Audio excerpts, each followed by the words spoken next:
am happy to join with you today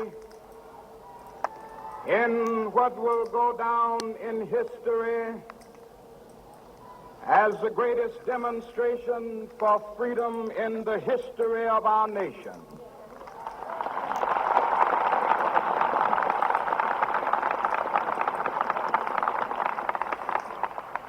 Five score years ago, a great American in whose symbolic shadow we stand today signed the Emancipation Proclamation. This momentous decree came as a great beacon light of hope to millions of Negro slaves who had been seared in the flames of withering injustice. It came as a joyous daybreak to end the long night of their captivity. But 100 years later, the Negro still is not free. 100 years later, the life of the Negro is still sadly crippled by the manacles of segregation and the chains of discrimination. 100 years later, the Negro lives on a lonely island of poverty in the midst of a vast ocean of material prosperity. 100 years later,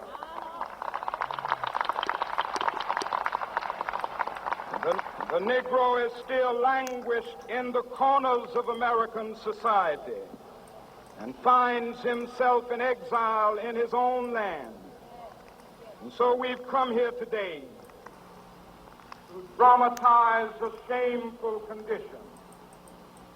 In a sense, we've come to our nation's capital to cash a check. When the architects of our republic wrote the magnificent words of the Constitution and the Declaration of Independence, they were signing a promissory note to which every American was to fall heir. This note was a promise that all men, yes, black men as well as white men, would be guaranteed the unalienable rights of life, liberty, and the pursuit of happiness. It is obvious today that America has defaulted on this promissory note insofar as her citizens of color are concerned. Instead of honoring this sacred obligation, America has given the Negro people a bad check, a check which has come back marked insufficient funds.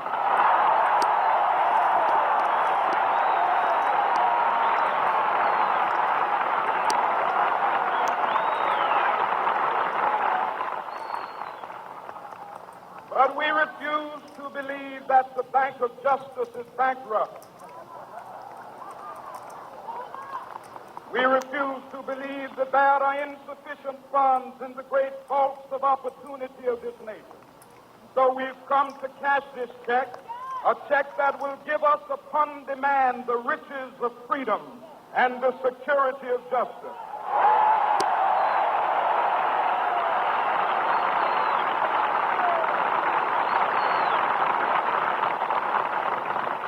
We have also come to this hallowed spot to remind America of the fierce urgency of now. This is no time to engage in the luxury of cooling off or to take the tranquilizing drug of gradualism.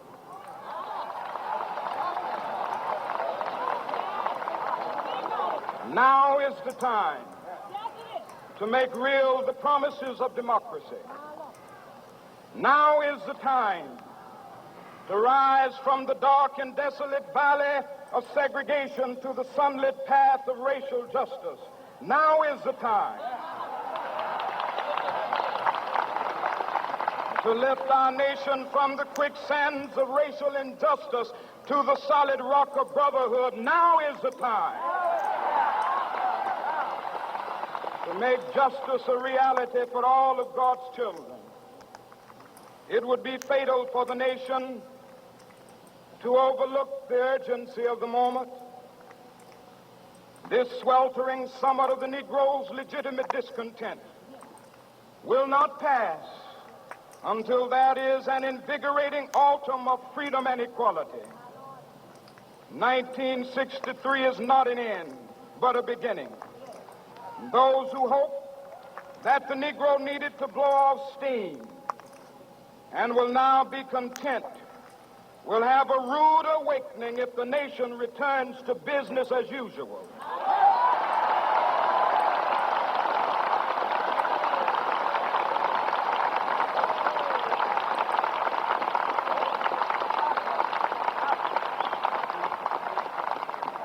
There will be neither rest nor tranquility in America until the Negro is granted his citizenship rights.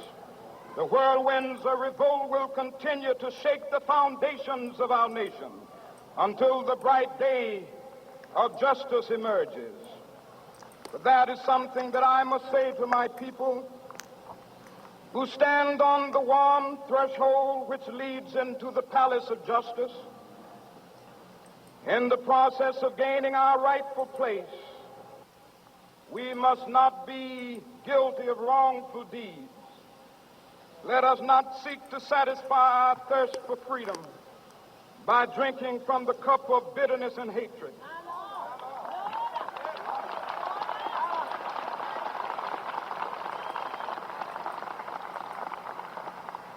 We must forever conduct our struggle on the high plane of dignity and discipline.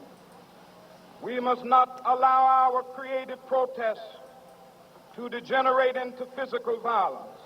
Again and again, we must rise to the majestic heights of meeting physical force with soul force. The marvelous new militancy which has engulfed the Negro community must not lead us to a distrust of all white people. For many of our white brothers, as evidenced by their presence here today, have come to realize that their destiny is tied up with our destiny.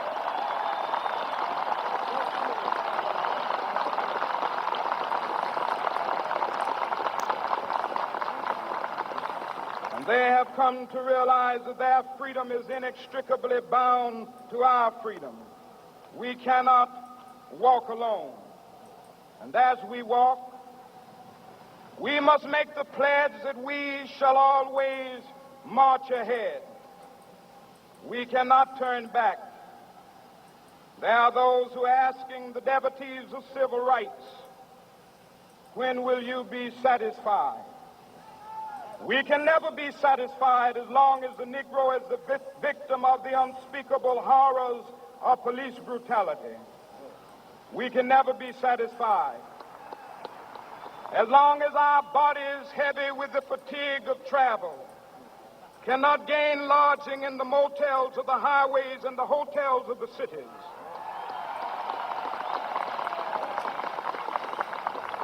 We cannot be satisfied as long as the Negro's basic mobility is from a smaller ghetto to a larger one. We can never be satisfied as long as our children are stripped of their selfhood and robbed of their dignity by signs stating for whites only.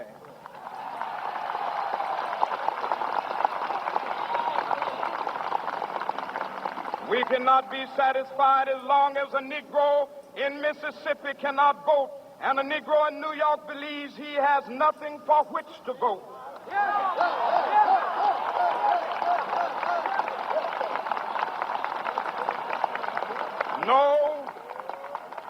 No, we are not satisfied, and we will not be satisfied until justice rolls down like waters and righteousness like a mighty stream.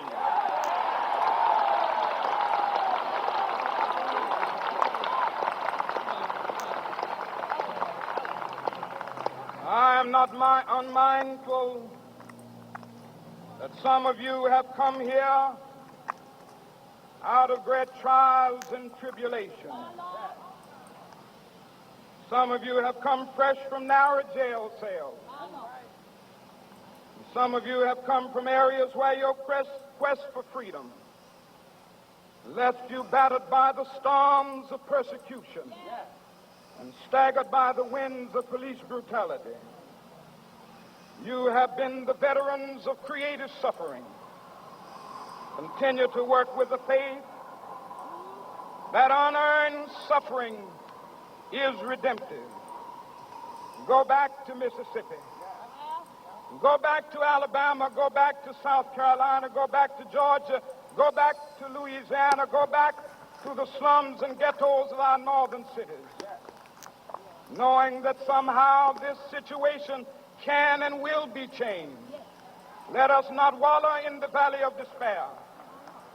I say to you today, my friend,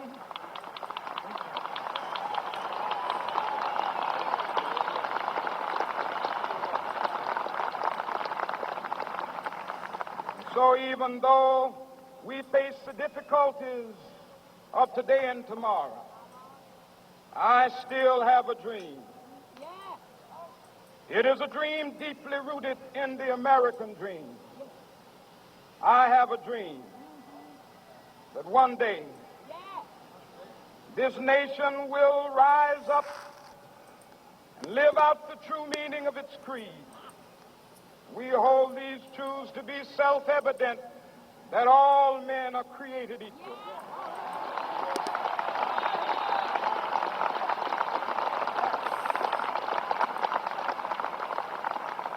I have a dream that one day on the red hills of Georgia, the sons of former slaves and the sons of former slave owners will be able to sit down together at the table of brotherhood. I have a dream that one day,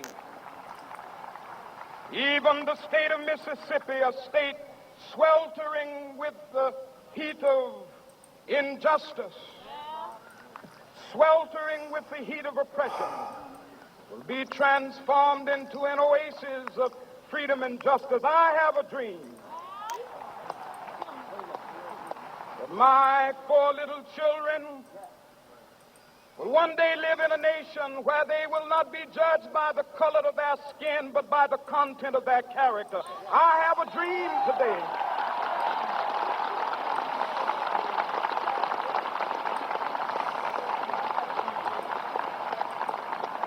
I have a dream that one day down in Alabama, with its vicious racists, with its governor having his lips dripping with the words of interposition and nullification, one day right there in Alabama, little black boys and black girls will be able to join hands with little white boys and white girls as sisters and brothers. I have a dream today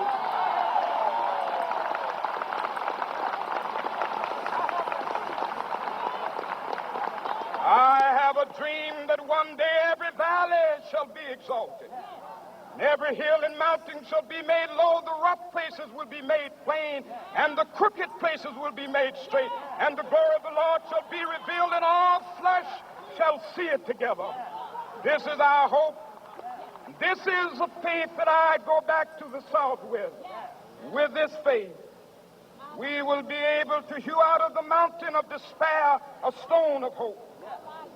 With this faith, we will be able to transform the jangling discords of our nation into a beautiful symphony of brotherhood.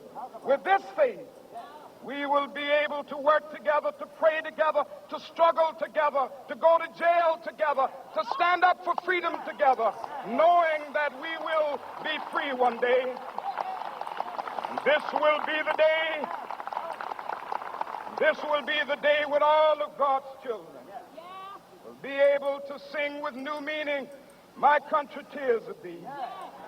Sweet land of liberty, of thee I sing. Land where my fathers died, land of the pilgrim's pride. From every mountainside, let freedom ring. And if America is to be a great nation, this must become true. And so let freedom ring from the prodigious hilltops of New Hampshire. Let freedom ring from the mighty mountains of New York. Let freedom ring from the heightening Alleghenies of Pennsylvania. Let freedom ring from the snow-capped Rockies of Colorado.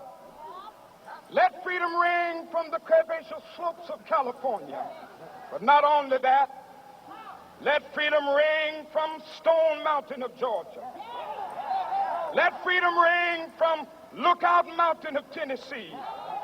Let freedom ring from every hill and molehill of Mississippi, from every mountainside. Let freedom ring, and when this happens,